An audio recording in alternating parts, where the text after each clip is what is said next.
দর্শক স্বাগত জানাচ্ছি ইউল্যাব টিভির নিউজ বুলেটিন। সাথে আছি আমি মোহাম্মদ শিহাব শাহরিয়ার এবং আমার সাথে আছেন আমি আমিন ইসলাম তাসফিয়া।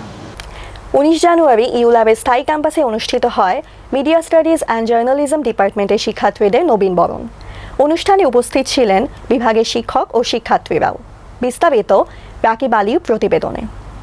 আমরা আমাদের কথাই চিন্তা করি, ব্যক্তিগত স্বার্থটাই আমরা চিন্তা করি। গণমাধ্যম ও সাংবাদিকতার স্বপ্ন পূরণের প্রত্যাশা নিয়ে 19 জানুয়ারি ইউল্যাবের স্থায়ী ক্যাম্পাসে অনুষ্ঠিত হলো মিডিয়া স্টাডিজ অ্যান্ড জার্নালিজম ডিপার্টমেন্টের শিক্ষার্থীদের নবীনবরণ। এদিন নবীনদের ভবিষ্যৎ দিক নির্দেশনা ও শুভকামনা জানিয়ে বরণ করে নেওয়া হয়। অনুষ্ঠানে উপস্থিত ছিলেন বিভাগের শিক্ষক ও শিক্ষার্থীরা। অনুষ্ঠানের প্রধান অতিথি হিসেবে উপস্থিত ছিলেন মিডিয়া স্টাডিজ অ্যান্ড জার্নালিজম ডিপার্টমেন্টের বিভাগীয় প্রধান ডক্টর জুড উইলিয়াম হ্যানিলো। ইউল্যাবের media studies and journalism department থেকে শিক্ষা গ্রহণ করে ভবিষ্যতে দক্ষ গণমাধ্যম কর্মী হিসেবে গড়ে তোলার পরামর্শ দেন doctor Jude. You have now entered a new milestone in your life. You are now university students. You will be here for 4 years. I'm sure your guardians are very proud of what you have accomplished so far in your life. নবীনবরণ অনুষ্ঠানে নতুন শিক্ষার্থীদের সামনে media studies and journalism বিভাগের ইতিহাস ও নানা অর্জন তুলে ধরেন সিনিয়র লেকচারার নন্দিরা তাবাসসুম খান। ক্লাসরুমে শিক্ষার পাশাপাশি চেষ্টা করি ফিল্ড লেভেলেও কিভাবে স্টুডেন্টরা শিখবে, এবং সেটা সব ক্ষেত্রেই, সেটা সাংবাদিকতা হোক, সেটা ফিল্ম প্রোডাকশন হোক, এমনকি সেটা রিসার্চও যদি হয় তাহলেও ওদেরকে ফিল্ড ট্রিপে প্রচুর পরিমাণে নিয়ে যাওয়া হয়। সো আমাদের সবসময় ফোকাসটা হচ্ছে যেন ওরা ভালো জায়গায় পৌঁছাতে পারে। নবগত শিক্ষার্থীরা ইউল্যাবের media studies and journalism department বেছে নেওয়ার কারণ ও তাদের ভবিষ্যৎ পরিকল্পনা সম্পর্কে কথা বলেন। ইউল্যাবটা শুনছি যে আপনার প্রাইভেটের মধ্যে এমএসডির মধ্যে নাম্বার 1, জার্নালিজমে নাম্বার 1, অ্যান্ড আমার ফ্রেন্ডরাও সাজেস্ট করছে, that's why I come here. জার্নালিজমে ভর্তি হওয়ার একটা মেন রিজন ছিল আমার একটা ফ্রেন্ডের বোন যে কিনা ইউল্যাব থেকে গ্র্যাজুয়েট করে সময় লিমিটে এখন রিপোর্টারের কাজ করতেছে। তো ওনার থেকে ইন্সপায়ার হয়ে আমি এখানে মেনলি ভর্তি হওয়া। আর শুনলাম যে এখানে নাকি এমএসজিটা সবচেয়ে best. First of all campus অনেক সুন্দর, আর second of all scholarship provide করছিল যেহেতু 100% দিছে, so I guess why not, এই জন্য। অনুষ্ঠানের বিভাগে অ্যাপ্রেন্টিসশিপ প্রোগ্রামের সেরা শিক্ষার্থীদের অ্যাওয়ার্ডস ও সনদ প্রদান করা হয়। সাংবাদিকতার স্বপ্নপূরণের প্রত্যাশা নিয়ে ULAB media studies and journalism বিভাগের ভর্তি হলো প্রায় অর্ধশত নবীন। তাদের প্রত্যাশা ইউল্যাবের সাংবাদিকতার মূল্যবোধের হাতে করেই পাবেন তারা। সাথে দেশের প্রথম সবুজ ক্যাম্পাসের অপরূপ প্রাকৃতিক সৌন্দর্য তাদের বিশ্ববিদ্যালয় জীবনে যোগ করবে এক নতুন মাত্রা। Rakib Ali, ULAB TV, Dhaka.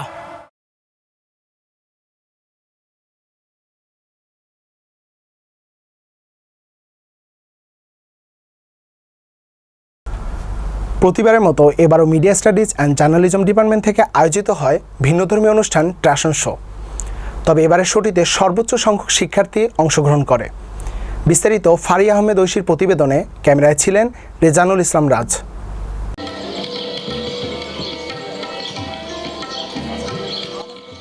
সৃজনশীলতার বহিঃপ্রকাশ কেবল বই পুস্তকের মাধ্যমেই হয় না, অনেক মাধ্যমেই প্রকাশ করা যায় শিক্ষার সৃজনশীলতা। ঠিক তেমনি ভিন্ন ধর্মী আয়োজন করে ইউল্যাব। ফেলে দেওয়া বস্তুকে কাজে লাগিয়ে শিক্ষার্থীদের মাঝে ঘটছে সৃজনশীলতা ও সচেতনতার বহিঃপ্রকাশ। ব্যবহৃত চটের বস্তা, প্লাস্টিকের পলিথিন, কাগজের সমন্বয়ে তৈরি পোশাক পরিধান করে র্যাম্পে হাঁটেন শিক্ষার্থীরা। উদ্দেশ্য দূষণমুক্ত ও পরিবেশের ইতিবাচক প্রভাবকে জীবিত রাখা। শিক্ষার্থীদের মাঝে প্রকৃতি ও পরিবেশের প্রতি সচেতনতা বৃদ্ধি করতে ফেলে দেওয়া বস্তু কিংবা আবর্জনা পুনরায় ব্যবহার করে তা পোশাকে রূপান্তর ও প্রদর্শনী অনুষ্ঠানের নামই ফ্যাশন শো। 2023 সালের 9 ডিসেম্বর ইউল্যাবের পার্মানেন্ট ক্যাম্পাসে মিডিয়া স্টাডিজ অ্যান্ড জার্নালিজম বিভাগের আয়োজনে ফ্যাশন শো ফল 23 আয়োজিত হয়। আসলে আমাদের প্রত্যেকটা মানুষই আমরা যখন একটা পোশাক করি, যখন একটা চায়ের কাপ আমি ব্যবহার করি বা একটা ল্যাপটপ ব্যবহার করি বা ফোন ব্যবহার করি, তার মধ্যে কিন্তু আমার রুচির একটা পরিচয় থাকে। এই রুচিটাকে আমি বলবো ব্যক্তিত্ব। প্রতি সেমিস্টারে বিভিন্ন থিম অনুযায়ী শিক্ষার্থীরা পোশাক প্রদর্শন করে থাকে। এবারের থিম ছিল ইকোসিস্টেম রেস্টোরেশন।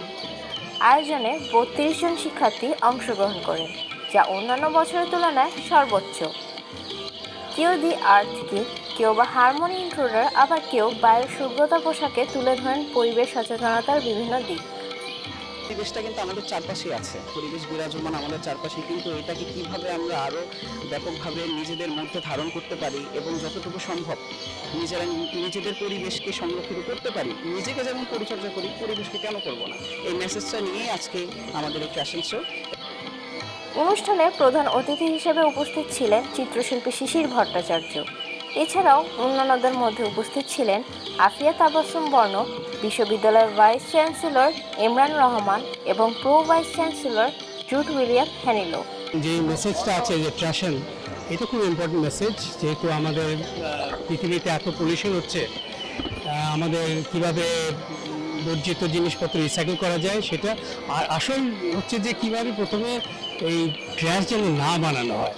তার মানে আমাদের সচেতনতা থাকতে হবে যে আমরা বছরে 12টা কাপড় না পরে 6টা করি কেন কিনি না। বর্তমান প্রজন্মে ফ্যাশনের মধ্য দিয়েও যে পরিবেশ সচেতনতার বার্তা প্রেরণ সম্ভব, তারই উদাহরণ ফ্যাশন শো। প্রতি সেমিস্টারেই ফ্যাশন শো অনুষ্ঠিত হবে বলে আশা আয়োজকদের। Faria Ahmed Oishi, ruler TV, Dhaka.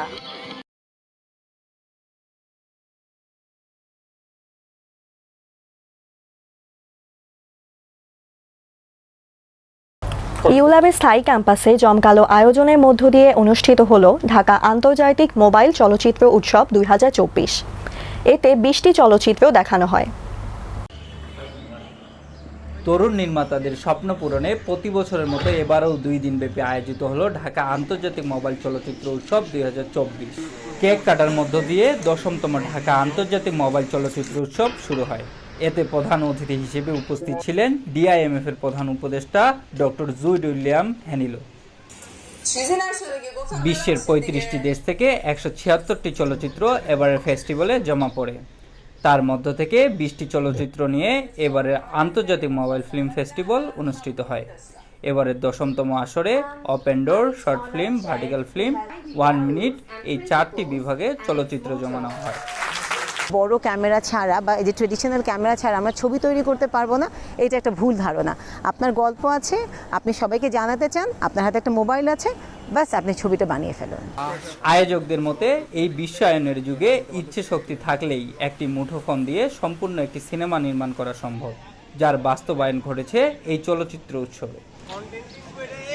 গ্লোবালাইজেশনের এই যুগে টেকনোলজি কিন্তু খুব বেশি ব্যারিয়ার ক্রিয়েট করছে না। আজকে হলিউডে যে টেকনোলজিটা অ্যাভেলেবল সেটা কিন্তু 3 মাসের মধ্যে বাংলাদেশে চলে আসছে। আর আপনি যদি অ্যাফোর্ড না করতে পারেন, আমরা এই ফিল্ম ফেস্টিভ্যালটা যারা অর্গানাইজ করি আমরা বলি এটা হচ্ছে অ্যাফোর্ডেবল টেকনোলজি। আপনি মোবাইল ফোনটা, একটা মোবাইল ফোন এবং আপনার মাথায় যদি একটা সুন্দর কনসেপ্ট থাকে, আপনি আর এবং আপনার যদি সাপোর্টিং কিছু আর্টিস্ট থাকে, আপনি আপনার বন্ধুবান্ধব নিয়ে একটা ভালো ফিল্ম কিন্তু বানিয়ে ফেলতে পারেন এবং সেটা সারা পৃথিবীতে including Dhaka international mobile film festival সব জায়গাতেই সাবমিট করতে পারেন। এরকম আয়োজনে খুশি আগত দর্শনার্থীরা। তাদের মতে এমন আয়োজনের মধ্য দিয়ে তরুণ নির্মাতারা মুঠোফোনের মাধ্যমে আগামীতে আরো ভালো কাজ করতে আগ্রহ প্রকাশ করবে।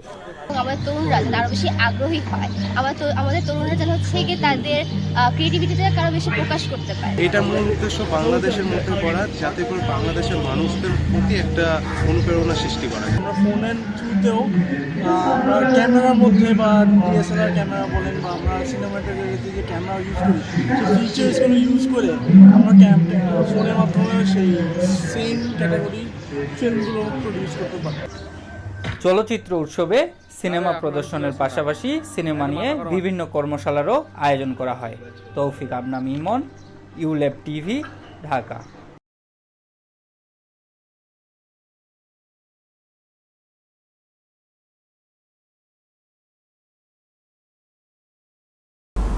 বই মানুষের মধ্যে জ্ঞানে আলো ছড়ায়, চোখে জুড়ে দেয় শান্তির পরশ।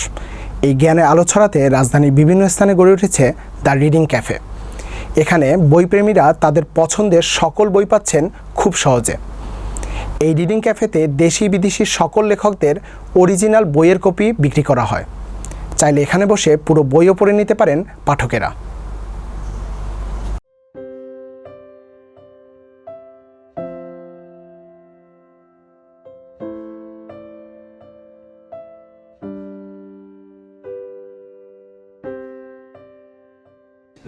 ব্যস্ততম নগরী ঢাকার বইপোকাদের জন্য এক অভিনব জায়গা দ্য রিডিং ক্যাফে। ব্যস্ততাময় দিনের শেষে বা ছুটির দিনগুলোতে যারা নির্জনে কফির কাপে চুমুক দিতে দিতে বইয়ের পাতায় অবসর খোঁজেন, তাদের জন্য এক কাঙ্ক্ষিত স্থান হতে পারে এই ক্যাফে।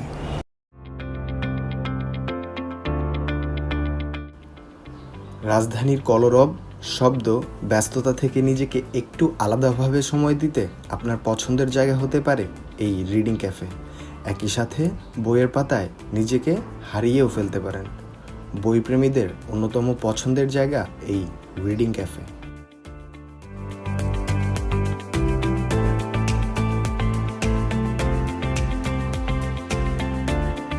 এখানে আসলেই বই কিনতে হবে বিষয়টি কিন্তু এমন নয়। পছন্দের বইটি খুঁজে নিয়ে এখানেই পড়ে ফেলতে পারেন। আর বই পড়ার জন্য রয়েছে সুন্দর ব্যবস্থা, যা ছোট বড় সবার জন্য উন্মুক্ত।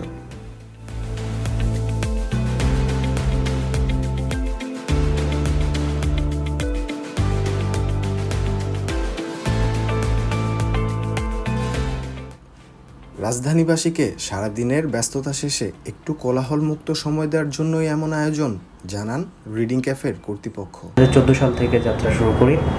সো আমি বই নিয়ে কাজ করি, নিজের বিজনেস 2014 সাল থেকে। আর আমার এক্সপিরিয়েন্স 2010 সাল থেকে আমি বই ট্রেডে আসছি। আমি 19 সালে রিডিং ক্যাফে এই কনসার্নটা আমি স্টার্ট করি।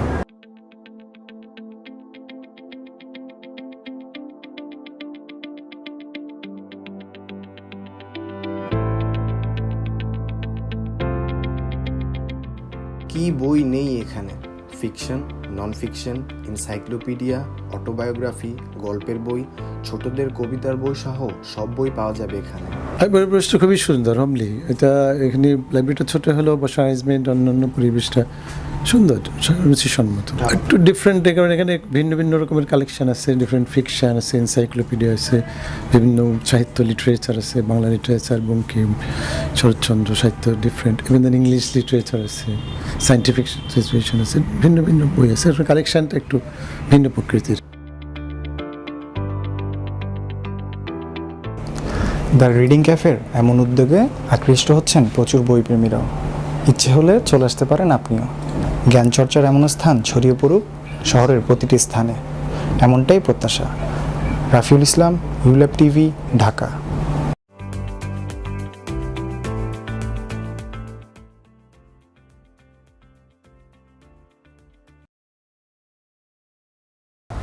প্রতি বছরের মতো এবারও বাংলাদেশ শিল্পকলা একাডেমিতে অনুষ্ঠিত হয়েছে জাতীয় পিঠা উৎসব। বিস্তারিত সাদ বিন আব্বাস সানিমের প্রতিবেদনে। ক্যামেরায় ছিলেন তীর্থ বিশ্বাস। বরিশালের ঐতিহ্য রসের পিঠা খাইলে এদিকে আসছেন, অরিজিনাল রস খাইলে এদিকে, গ্রাম অঞ্চলের রস খাইলে এদিকে আসছেন, একবার খাইলে বারবার আসবেন। নকশি পিঠা, পাটিসাপটা, দুধ পুলি, দুধ চিতই, জামাই পিঠা, কলাপাতা পিঠা ইত্যাদি পিঠার পসরা সাজিয়ে ব্যস্ত সময় পার করছেন দোকানিরা। আর এই আয়োজনই হচ্ছে জাতীয় পিঠা উৎসব।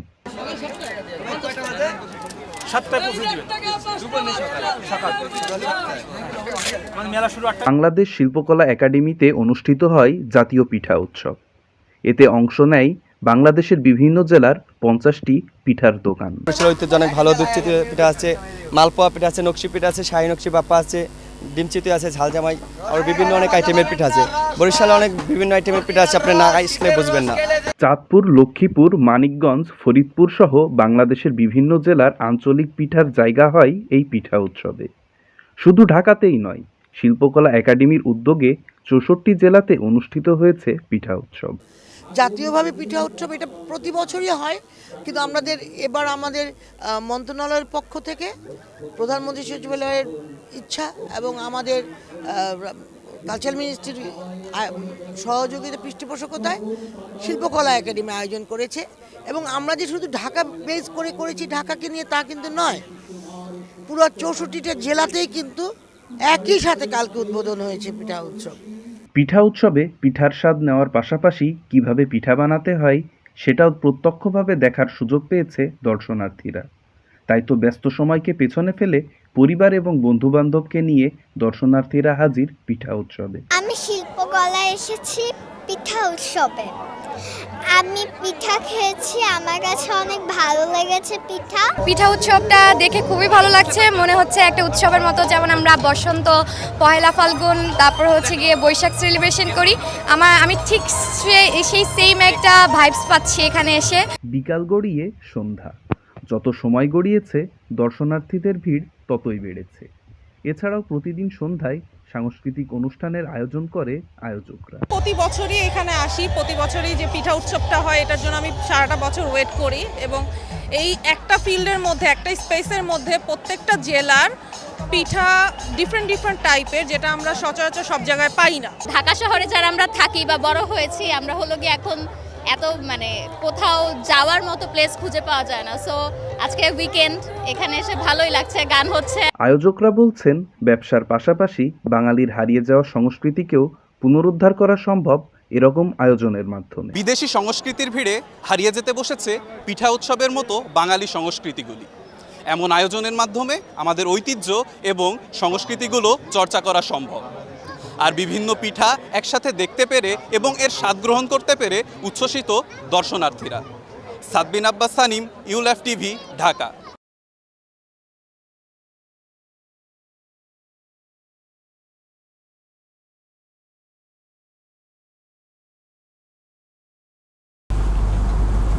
মৃৎশিল্প থেকে শুরু করে রিক্সা পেন্টিং, বিভিন্ন পণ্য নিয়ে আয়োজন করা হয় শিল্পবাজার 2024। বাংলাদেশ শিল্পকলা একাডেমির সুবর্ণ জয়ন্তী উপলক্ষে বিভিন্ন ঐতিহ্যবাহী শিল্পের পসরা ছিল এ মেলায়। বিস্তারিত সালেহানুর রামিসার প্রতিবেদনে।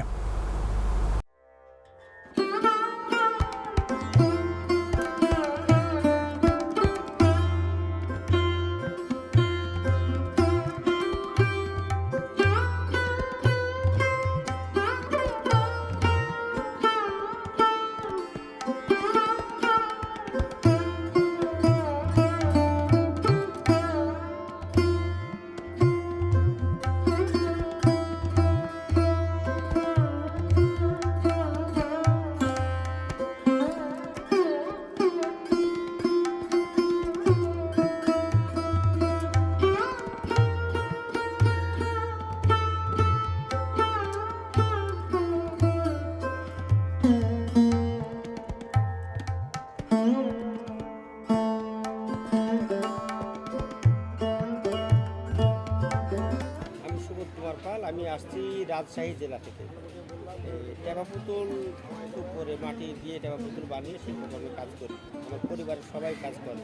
আমরা কাজটা করি, আমাদের মায়েরা সকাল থেকে সন্ধ্যা পর্যন্ত কত রকম কাজ করে, সেই কাজের উপরে ডিপেন্ড করে কাজগুলো তৈরি করি। মানুষ হচ্ছে ক্লাসিক জুয়েলারি নিয়ে কাজ করে। তো আপনি দেখতে পাচ্ছেন আমার অনেক ধরনের জুয়েলারিজ আছে। 3টা কালার আমি এখানে ব্যবহার করেছি। একটা হচ্ছে গোল্ড প্লেটেড, সিলভার প্লেটেড, আর হচ্ছে ব্ল্যাক পলিশ।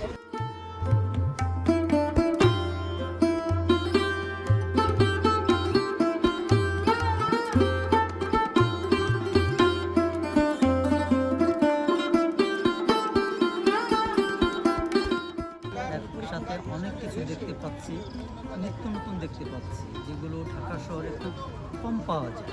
জিনিসপত্রগুলো অনেক ইউনিক ছিল, যেগুলো সচরাচর সব জায়গায় দেখা যায় না। তো সেই হিসাবে মেলাটা বেশ সুন্দর ছিল।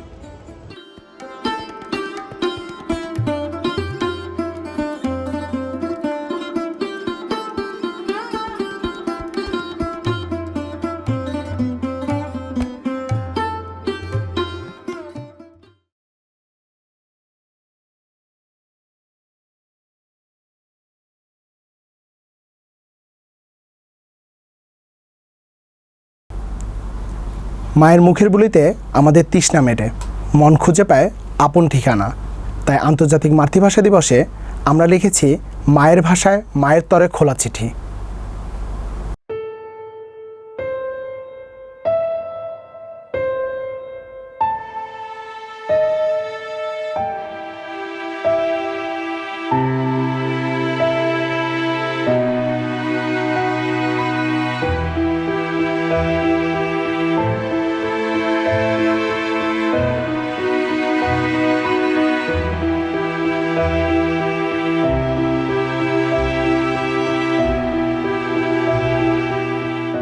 আম্মা, তুমি কি জানো মুই তোমারে কতটা ভালোবাসি? এই পৃথিবীর সব থেকে পবিত্র শ্রেষ্ঠ ভালোবাসা তোমার লজ্ঞা। Anchi banalo namse jemela langi aidi te ngai darina lamni so rangi aidi do kawada sewa namse mi dele kaji chesi. بمناسبة 21/2 اللي هو لغة الأم، حابة أحكي رسالة لأمي، خاصة وإحنا بنمر في وقت صعب ولفترات طويلة ما بنقدر نتواصل مع الأم لأنها في وضع حرب في غزة، وضع قتل، إبادة جماعية، وضع جوع. তবে মই খবৰ পাং তুই মোৰ প্ৰতি নিজে নৰ লগে লগে আগত তোর দই আর হচপানাগান লগে ঘুরি নেই মই বেগ বাধা বিপত্তি আনি সারি যে Boko marau nono waihapo sanane khongya mung dophotiwa thongye tononi climb hiye no berage hakcha intong gamse angka তবু তোমারে খুব মনে পড়ে না, শুধু তুমি আর বাড়ি ফিরিবার পথ সাইডে বই থাকে। তোর নাম কেউ আর পছন্দ হয় না রান্ধিরে বই না থাকে, তোর নাম কেউ আর শাসনও না থাকে। তোমাকে খুব শক্ত করে জড়িয়ে ধরে বলতে ইচ্ছে করে খুব ভালোবাসি, খুব বেশি ভালোবাসি মা। যেভাবে তোমার গর্ভে আমাকে আগলে রেখেছিলে ঠিক সেভাবে আগলে রেখেছ আর কি জীবন।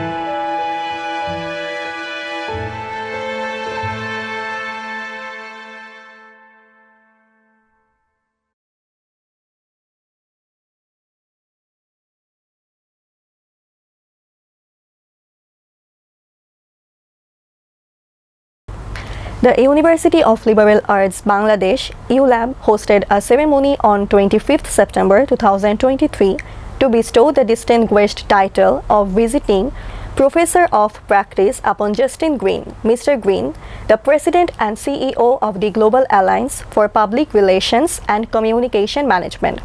Boasts an impressive accolade of 20 life fellowships and 13 prestigious awards from various corners of the world.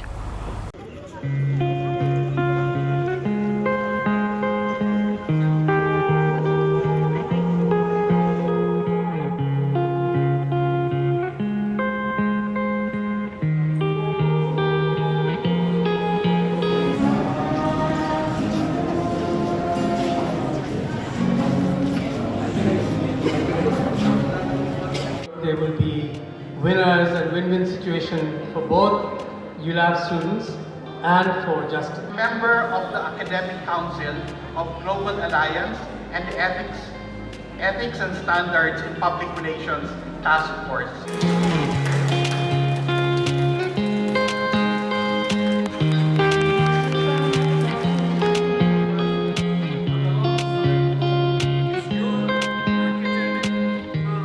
Go global, be global with Global Alliance. My name is Justin Green and I'm so proud to thank each and every one of you all here today.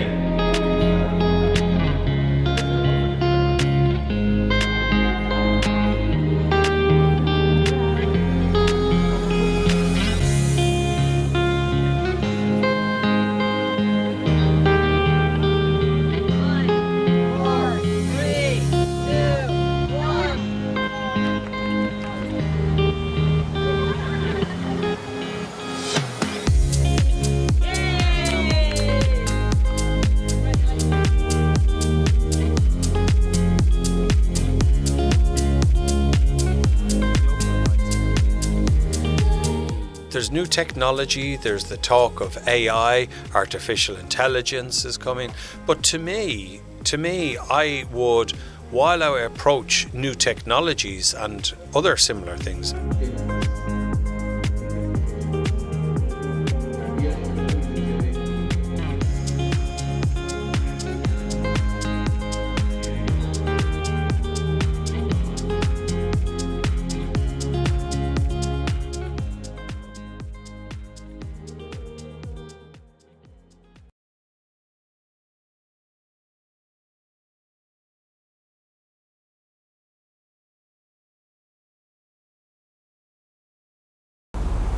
ULAB TV, Bangladesh's first campus-based television, invites you to join us and register.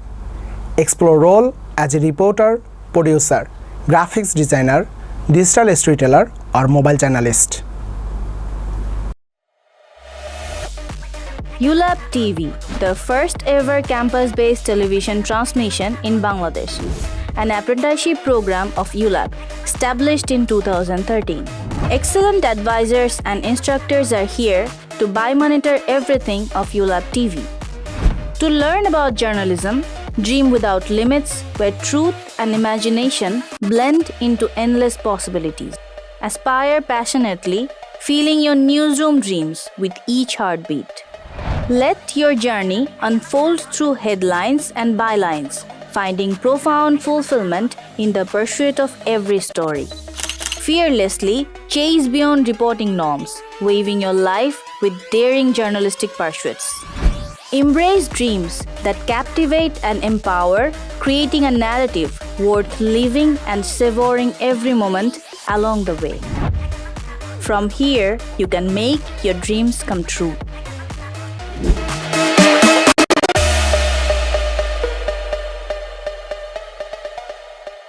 Join ULAB TV.